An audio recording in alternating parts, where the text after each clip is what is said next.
కాసేపట్లో India Pakistan match కి సంబంధించి జరగబోతోంది. కొలంబో వేదికగా భారత్ వర్సెస్ పాకిస్తాన్ పోరు మొదలవబోతోంది. ఇవాళ రాత్రి 7 గంటలకి మ్యాచ్ ప్రారంభం కాబోతోంది. హ్యాండ్ షేక్ వివాదం మధ్య మ్యాచ్ పై ఉత్కంఠ కొనసాగుతోంది. పాకిస్తాన్ ఆటగాళ్లకి హ్యాండ్ షేక్ ఇవ్వాలా లేదా అనే విషయం పైన బీసీసీఐ కసరత్తు చేస్తోంది.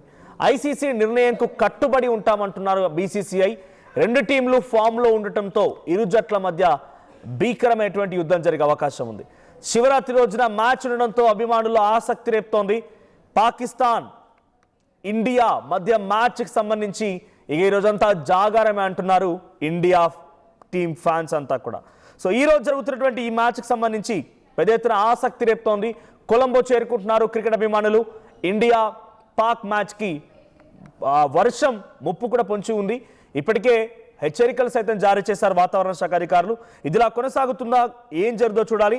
సో క్రికెట్ ప్రపంచం అంతా కూడా ఒక రకంగా స్తంభించిపోయే సమయం వచ్చేసింది.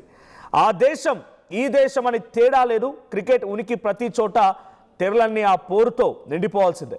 ఇక భారత్ పాకిస్తాన్లో అయితే సాయంత్రం నుంచి పెద్ద ఎత్తున వీధులన్నీ ఒక మోత మోగబోతున్నాయి.